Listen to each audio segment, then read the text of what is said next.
Mr. President, I congratulate you for the assumptions of the presidency of the 79th session.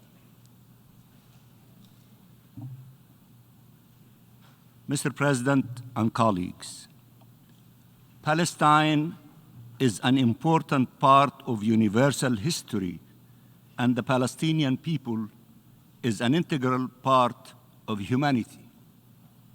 Neither our country nor our people will disappear. But that is no excuse for ignoring the existential threat they are facing. Palestinians have carved in a reality of suffering and oppression, spaces of joy and accomplishment. Their spirit has remained free, even while they were in shackles. They have preserved hope when everything around them should have led them to despair. They have been true to their identity regardless of the price they had to pay.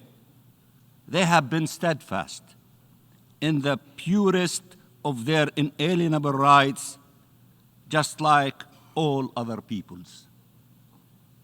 Mr. President, the Palestinians want to live, not survive. They want to be safe in their homes. They want their children to go to school without fear. They want to be free in reality as they are in spirit.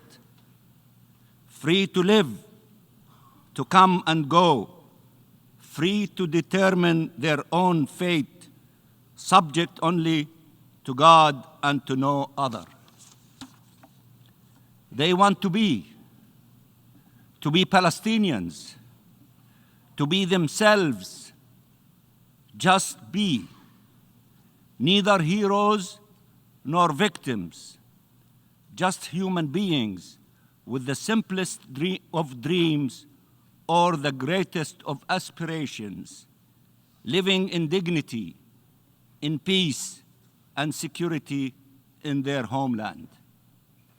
The Palestinian people is an extraordinary people whose true desire is to lead an ordinary life. Palestinians want to live and thrive on their ancestral land, where the spirit of the forefathers and foremothers embraces them, where the suspended tales of their lives await to be resumed. Palestinians want for children to bury their parents after a long and beautiful life, rather than for parents to bury their children before they could know the meaning of life. Palestinian children do not need to grow through the lessons of terrifying pain. The lessons of life should suffice. Now the sky is full of children whose life was taken away way too soon and in the cruelest of ways. And the earth is full with children who have suffered, who were injured, paralyzed, orphaned, and traumatized. Mr. President, as we speak in these halls, coming together yet again to address this grave, historic injustice, 2 million people are being besieged, bombed, starved. They are being displaced over and over again with no safe haven anywhere, with death awaiting them everywhere. How many more Palestinians need to be killed before change finally takes place to stop this inhumanity? How many more Palestinians need to be violently displaced by the repeated attacks of Israeli settlers and occupation forces. How many more Palestinians need to be snatched in the middle of the night and thrown into an Israeli jail for years and years? Childhoods lost, lives ruined. How much more denial of rights, dispossession, and destruction will it take for the world to finally not only react but act? Until the world not only takes a stance but takes a stand and firmly acts upon it, truly upholding the rule of law and human rights. Mr. President, the General Assembly requested from the International Court of Justice its authoritative opinion on the Israeli occupation, and the court upheld its mandate. Allow me to quote the court, and I quote, "The sustained abuse by Israel of its position as an occupying power through annexation and an assertion of permanent control over the occupied Palestinian territory and continued frustration of the right of the Palestinian people to self-determination violates fundamental principles of international law and renders Israelis' presence in the occupied Palestinian territory unlawful." Unlawful. End of quotation. If we need to identify two cardinal rules, two pillars on which the international law-based order was built, they would be the right of peoples to self-determination and the prohibition of the acquisition of territory by force. And these are the rules that Israel has been breaching openly and brazenly for decades without consequences. The court fulfilled its mandate by unequivocally identifying the legal consequences for Israel. All states and the United Nations, and by placing them before the General Assembly, the Security Council, and all states to take the necessary measures to ensure compliance with international law. This was a historic opinion. Let me repeat. This was a historic opinion, as this was the first time the court examined the Israeli occupation as a whole. Now that the court has answered the request, it is time for the General Assembly to uphold its mandate and for all states to uphold their own obligations to ensure Israel compliance with its own in the face of its blatant non-compliance and relentless breaches. The court's advisory opinion showed that there is no doubt about the facts or the law. But the law is not there to merely serve as a measuring stick of violations. It is there to prevent those violations, and when that does not work, it is there to punish them, to bring them to a halt, to ensure accountability, to ensure justice. Unchecked, undeterred Israeli impunity will only mean more and more Palestinians killed, maimed, detained, more destruction, more loss, more misery. It must be brought to an end. Only then can we expect a genuine change that could lead to peace and to the implementation of the two-state solution. Mr. President, a few voices have claimed that departure from the law or its abandonment was the only realistic way forward. But it is precisely the departure from the law or its breach without any consequence that led us here in the first place. No occupying power can have a veto right over the inalienable rights of the people under its occupation. Let me repeat. No occupying power can have a veto right over the inalienable rights of the people under its occupation. Those who think the Palestinian people will accept a life of servitude, a life of apartheid, are the ones who are not being realistic. Those who imagine the Palestinian people will disappear or surrender are the ones who are not being realistic. Those who claim that peace is possible in our region without a just resolution for the question of Palestine are the ones who are not being realistic. A few voices claim this is not the right time for such action. They always find good reasons to keep doing the wrong thing. But delayed justice is denied justice. The right time to do the right thing is always right now. The right time to do the right thing is always right now.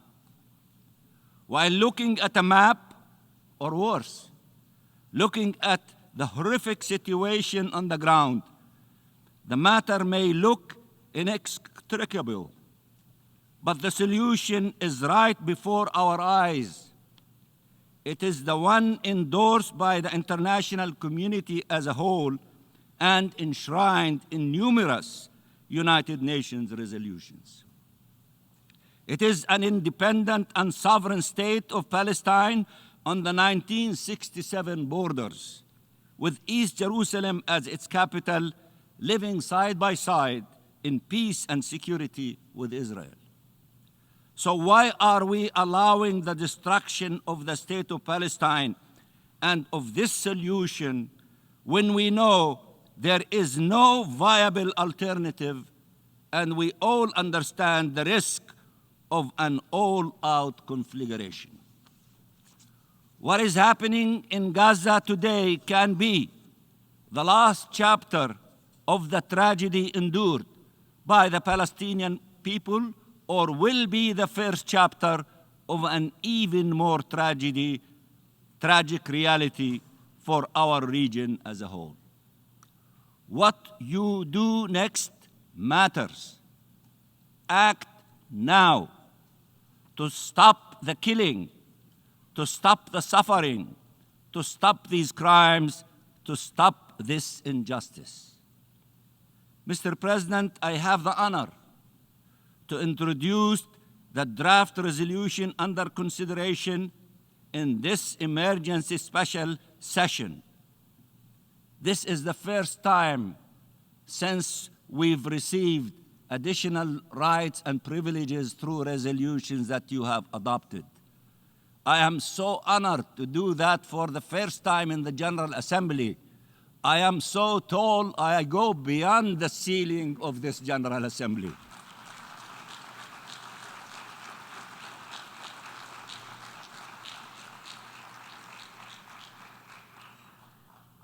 This emergency special session is entitled, and I quote, "Advisory opinion of the International Court of Justice on the legal consequences arising from Israelis' policies and practices in the occupied Palestinian territory, including East Jerusalem, and from the illegality of Israelis' continued presence in the occupied Palestinian territory," end of quotation. As contained in document A/10/L.31/Rev.1. I want to thank more than the 40 countries so far that have co-sponsored the draft resolution. The draft resolution faithfully reflects the advisory opinion of the ICJ, the principal judicial organ of the United Nations, and it is grounded in international law and aims at furthering respect for its rule, for the Palestinian people, but for the international community as a whole.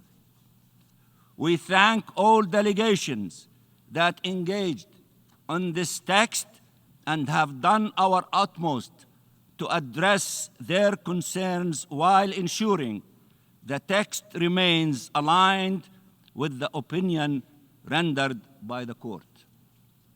The draft resolution in its preambular paragraphs reflects the determinations arrived at by the court, while focusing in its operative paragraphs on the obligations of Israel, all states, and the United Nations and other international organizations in accordance with international law. It also calls for a number of individual and collective actions to uphold the law and implement the relevant United Nations resolutions on the question of Palestine. It seeks action for accountability, the fundamental path for justice in any case, and Palestine cannot be the exception. Mr. President, I stand on this podium at this historic and tragic juncture to tell the Palestinian people that a change is going to come. A change is going to come. That their fate is not endless suffering and agony. That freedom is their bright right and their destiny.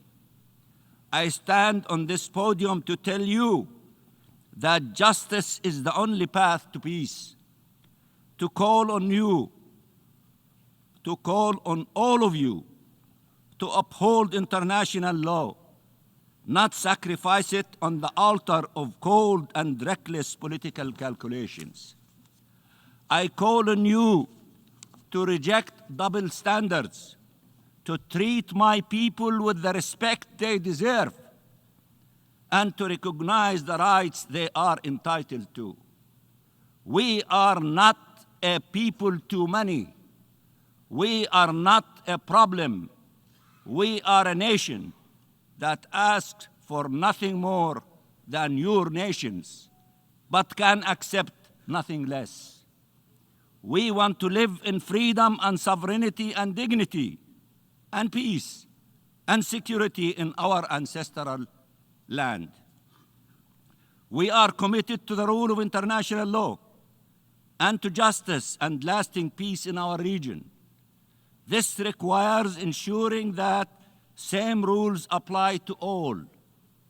No bias, no double standards, no exceptionalism, and no exception.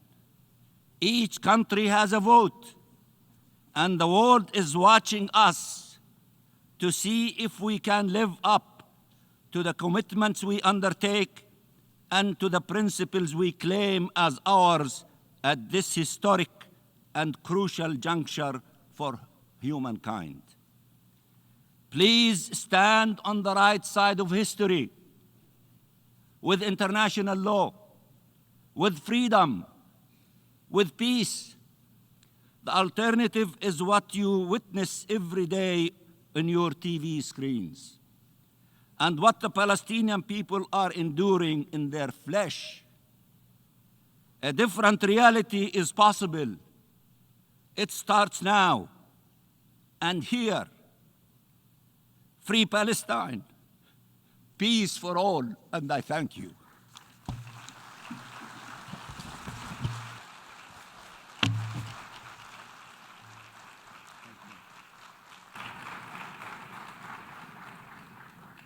I thank the observer of the observer state of Palestine